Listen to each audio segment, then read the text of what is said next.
За последние 2 месяца мы перебросили оружие и технику в Украину с рекордной скоростью, беспилотники, гранатометы, пулеметы. Мы наблюдаем этот невероятный исторический поток оружия, поступающего в Украину. Есть ли у нас какое-нибудь представление о том, куда они направляются? Мы не знаем. На самом деле нет никакой информации о том, куда они вообще направляются. Все это отправляется на границу, и у них вроде как что-то происходит. Вы им вроде как нравитесь. 30%. Может быть, мы просто найдем пункт назначения. 30%. Вы обеспокоены тем, что оружие попадет не в те руки. Меня совершенно не волнует, когда это произойдет. Что за подразделение вы возглавляете? Не могу сказать. Хорошо, они как властные лорды, олигархи, политические игроки. Одна из самых больших целей – это конвои, подобные этому, перевозящие оружие.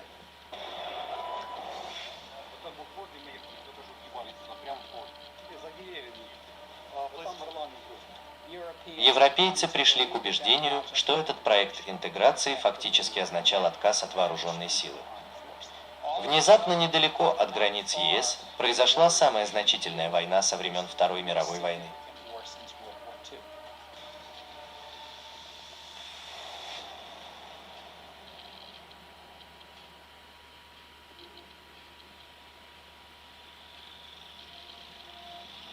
Итак, это учение НАТО, проводимое в Литве, которое фактически является восточным флангом всего Альянса, фактически линией фронта.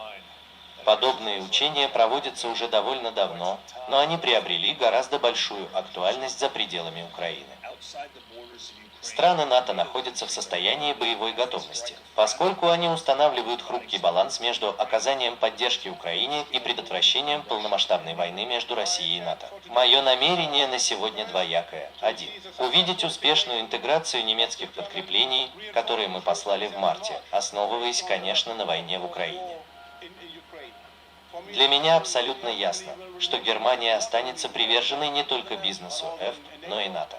По общему признанию, это похоже на небольшое шоу собак и пони, почти как день открытых дверей или демонстрация всего оружия, которое закупается и отправляется в Украину.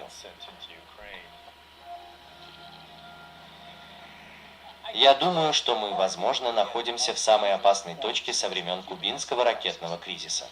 НАТО не находится в состоянии прямой войны с Россией, но вооруженная ядерным оружием Россия находится в состоянии войны с вооруженной НАТО Украиной. И вполне возможно, что эта война может расшириться. Мы не знаем, но это горячая война, а не холодная война, и именно поэтому это делает ее такой опасной.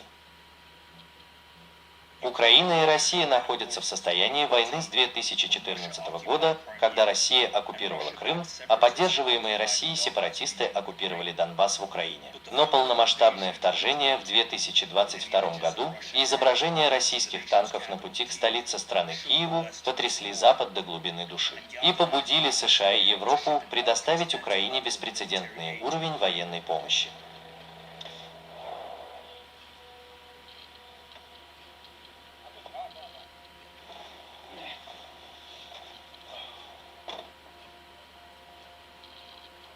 Так как долго вы перевозили грузы по стране с лета 2014 года. Все это, если вы это сделаете, согласно книге, займет 4 или 5 дней. И я имею в виду, что у нас нет такого времени. И да, мы уходим прямо сейчас. Добро пожаловать в Украину. Да, Джонас Элман и его команда работают на неправительственную организацию Blue Yellow. В то время как оружие поступает рекой, бойцы на передовой также нуждаются в таких предметах снабжения, как бронежилеты, шлемы и другое тактическое снаряжение. Такие НПУ, как Blue Yellow, помогают заполнить этот пробел. Мы всего в нескольких футах от границы, как только въехали в страну. Конвой начинает серию высадок. В данный момент нам очень не хватает бронежилетов, на которых мы тусуемся. Может быть 23 050. Они просто распространят это в своих сетях. Разные подразделения. У солдат на передовой нет при себе бади.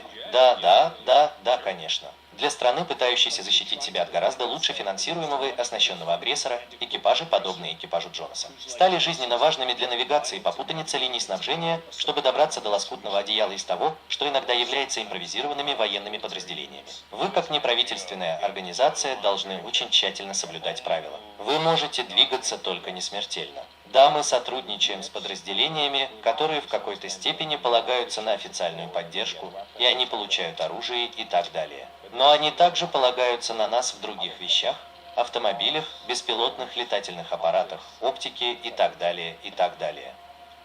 Русские в некотором смысле рассматривают это как войну с Западом.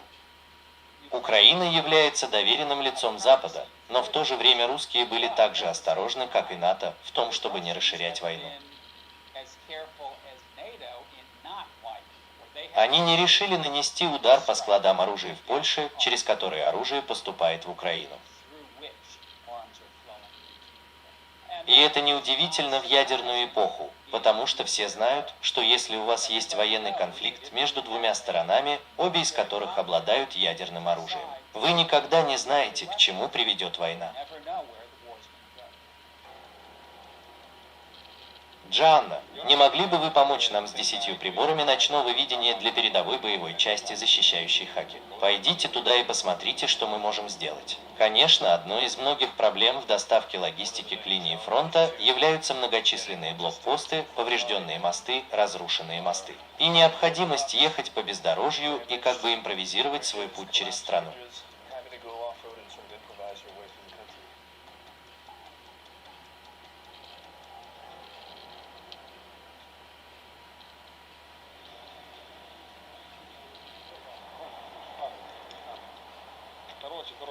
Вот для тебя спрятал, что там есть. Эта женщина, которая попросила не называть ее имени, является частью сети гражданских добровольцев, которые помогают военным усилиям и служат связующим звеном между такими группами, как Джонас, и местными солдатами.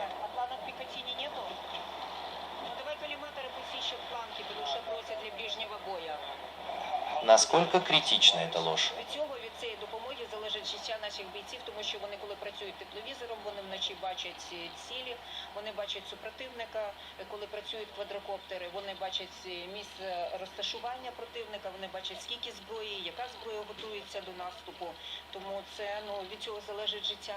В дополнение к посредникам, Джонас также доставляет непосредственно вооруженным подразделениям, запрашивающим дополнительную помощь. Нас только что сопроводили в комплекс, частный комплекс, и Джонас и его команда доставляют некоторую помощь этому подразделению. Мы не можем показывать никаких лиц из-за крайне секретного характера того, что делают эти ребята.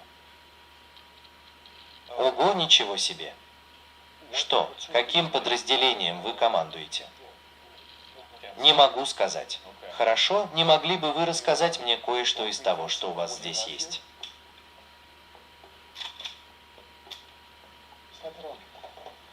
А что тогда у вас здесь есть?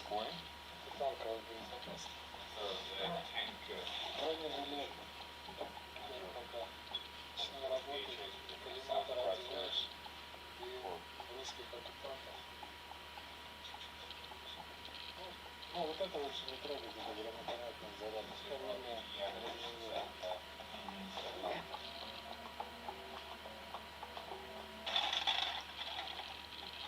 Вам приходится полагаться на такие группы, как Джонас, чтобы получить часть несмертельной помощи. Есть форма, есть автомат, есть пушки, снаряды и так далее. Но, допустим, есть автомат, вот к нему нужен коллиматор, прицел, к нему нужен лазерный целеуказатель. Это все влияет. На войне, где практически все трудоспособные украинские мужчины в возрасте до 60 лет вступают в бой, оружие и припасы поступают практически ко всем, кто хочет и может ими воспользоваться. Это война, которая вызвала много эмоций, и именно поэтому у вас есть американцы, европейцы и другие, которые присоединяются к борьбе.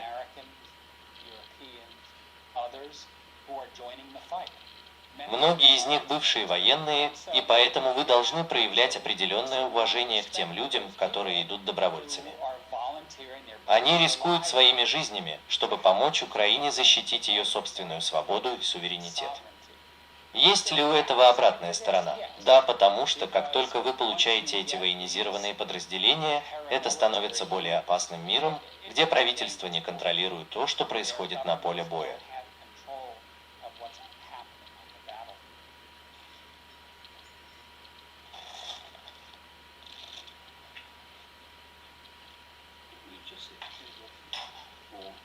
Давайте нажимаем. Что на балконе должны быть?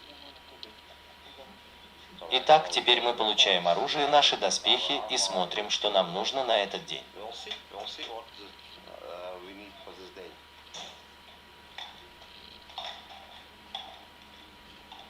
Этот командир, известный как Грек, и его подразделение, состоящие из бывших гражданских и военизированных бойцов, сопроводят Йонаса и его команду к линии фронта. Его подразделение обладает достаточной огневой мощью, чтобы защитить конвой, если они столкнутся с наземными войсками.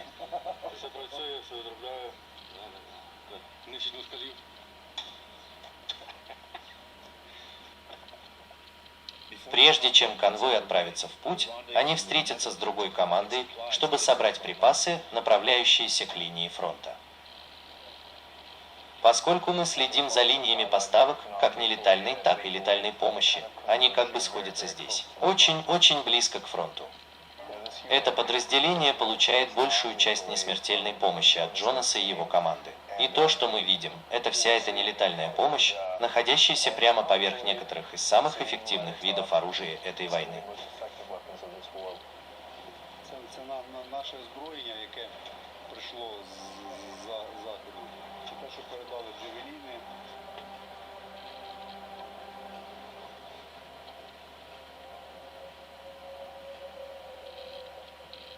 Командир этого подразделения сказал нам, что если они будут стоять неподвижно в течение 5 минут или даже меньше, они начнут попадать под огонь. Они должны постоянно двигаться, и одна из самых больших целей – это конвои, подобные этому, перевозящие оружие. Прямо вперед. Что вы сказали? Я сказал прямо.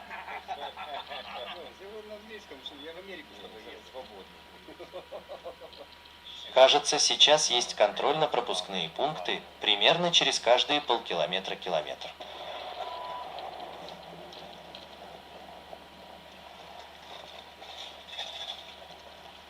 Это было близко. Мы действительно видим артиллерию.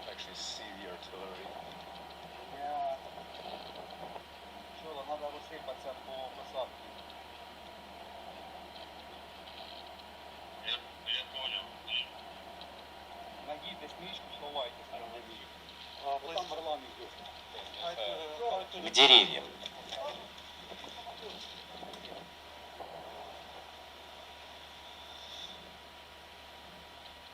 Слышу много входящих и исходящих беспилотных летательных аппаратов над головой. Это небольшое прикрытие, но это вроде как все, что у нас здесь есть. Тільки що ми їхали, в небі був Орлан. Вони побачили точку, де ми знаходимося, побачили перехрестя, де зупиняються. І туди працювали артилерію. Слава Богу, що не попали. Ми приїхали далі, остальна наша група поїхала вперед, і там їх теж обстріляли. Вони вернулись назад, і поки їх обстріляли, вони пробили колесо. Зараз він летить, ми його зараз не бачимо. Шум, його не чути. Нам треба такі прибори, які показують, де летить БПЛА. Не имея возможности двигаться дальше и находясь вне поля зрения российских беспилотников, и Грек, и Йонас отступают, не доставив свои припасы. Ранее мы ехали в составе колонны из 4 человек, когда столкнулись с обстрелом. Мы должны предположить, что русский Джон следил за всеми 4, поэтому мы больше не будем передвигаться на четвереньках, пока не окажемся вне зоны досягаемости.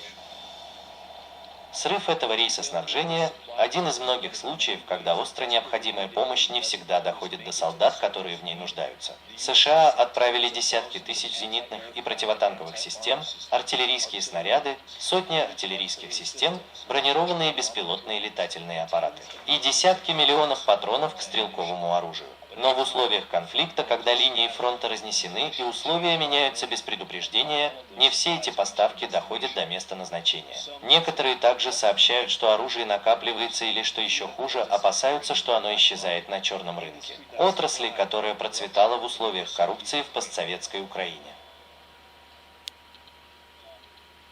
Кто-нибудь хочет здесь заправиться?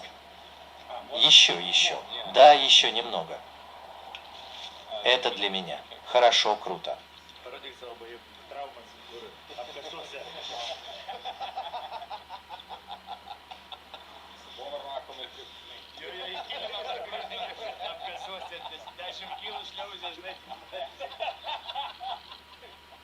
Итак, вы преодолеваете бюрократию. Вы прорубаетесь сквозь людей.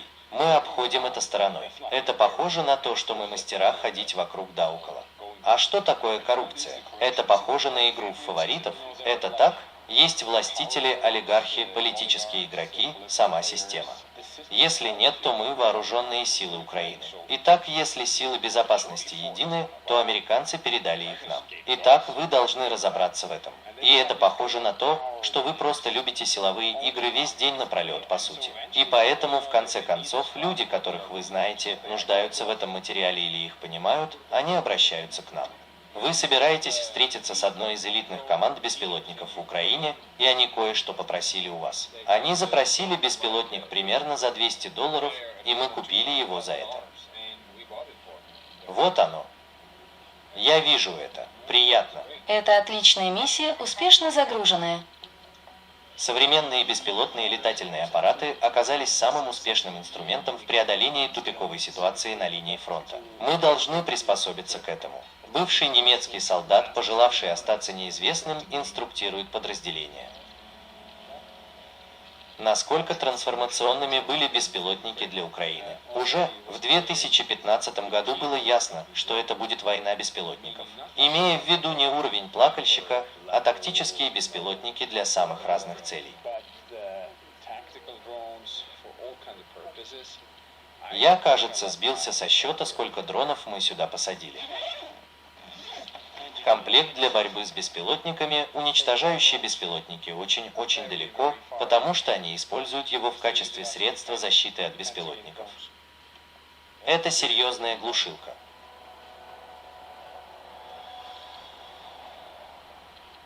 Если вы обеспечиваете поставки или логистический трубопровод, вы должны быть в состоянии. В этом должна быть какая-то организация, верно? Сюрприз, не так ли? О, все эти вещи туда не попадают. Сюрприз заключается в том, что люди действительно ожидали этого. Мы здесь во время эвакуации. Энди Милберн, ветеран морской пехоты США. Неудовлетворенный тем, что, по его мнению, было слишком сдержанным подходом со стороны США, он отправился в Кейт после вторжения, чтобы обучать солдат на передовой. Я могу сказать вам бесспорно, что в передовых подразделениях все идет не так хорошо. Дроны, выкидные ножи и факс, с ними не все в порядке. Бронежилеты, шлемы, называйте как хотите. Можно ли с уверенностью охарактеризовать это как маленькую черную дыру? Я полагаю, что если у вас нет представления о том, куда направляется это вещество, и если вы задаете этот вопрос, то может показаться, что это черная дыра. Да, вы беспокоитесь о том, что оружие попадет не в те руки. Меня совершенно не волнует, произойдет ли это. Конечно, это произойдет. Это случается в любом. Если у вас здесь нет парней, контролирующих трубопровод, но это не самая большая моя забота. Сейчас меня больше всего беспокоит то, что парни, которым нужно убивать русских с помощью этого оружия, получат это оружие. Мы наблюдаем этот невероятный исторический поток оружия, поступающего в Украину с Запада, из США и стран НАТО. Есть ли у нас какое-нибудь представление о том, куда они направляются? Мы не знаем. На самом деле нет никакой информации о том, куда они вообще направляются. Что еще больше беспокоит, так это то, что, по крайней мере, некоторые из стран, которые отправляют оружие, похоже, не считают своей обязанностью создать очень надежный механизм надзора, чтобы гарантировать, что они знают, как оно используется сегодня, но также и как оно может и будет использовано завтра.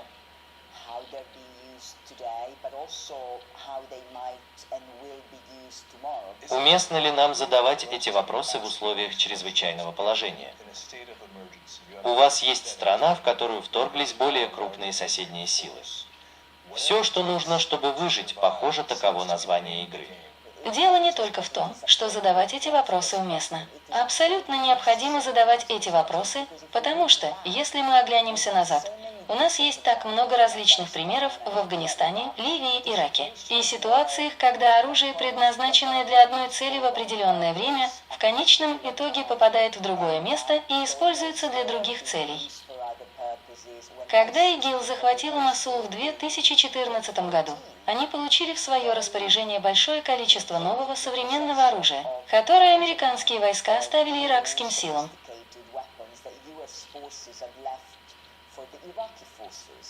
Но вы знаете, иракские войска потеряли контроль над городом, бежали, и все это попало в руки ИГИЛ.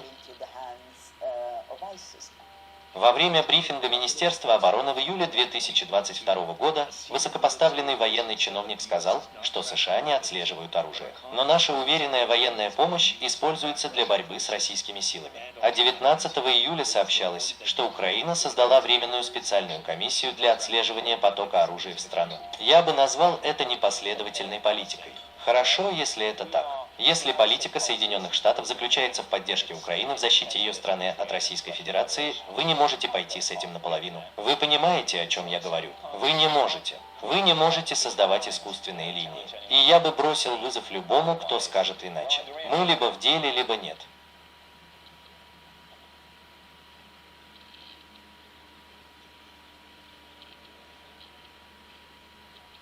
Итак, мы сейчас находимся в самом сердце Донбасса, который является наиболее спорной частью Украины. Исследование за конвоем здесь особенно нервирует, потому что они просили оборудование для борьбы с беспилотниками, которое говорит вам, что в небе есть беспилотники, которые также находятся в пределах досягаемости артиллерии.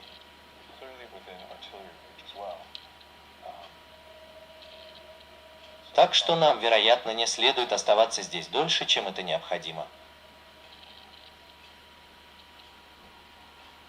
Мы находимся в глуши. Это просто глупо. Босс, кто, черт возьми, делает такие вещи? Просто в этом нет никакого смысла. Как угодно. Один из главных вопросов, стоящих перед нами, заключается в том, будет ли продолжительное украинское восстание в районах, удерживаемых русскими. И я думаю, что ответ на этот вопрос, вероятно, будет утвердительным. Но это зависит от того, какие территории удерживают русские, сколько украинцев, которые находятся на этих территориях, остаются. Но вы все еще можете видеть партизан, украинские подразделения того или иного рода, проникающие через границу на оккупированные Россией территории, чтобы сделать любую продолжающуюся российскую оккупацию дорогостоящей и кровавой. Поскольку мы подпитываем Украину таким количеством этого, не существует ли опасности, что мы просто создаем следующий мятеж, следующее несостоявшееся государство? Это одна из причин, по которой мы должны выиграть войну. Если мы проиграем войну, если у нас будет такая серая зона, сценарий полуразрушенного государства или что-то в этом роде, вот почему мы должны победить. Если вы сделаете это, направив много ресурсов на нужное место, и они исчезнут, тогда вам придется столкнуться с последствиями.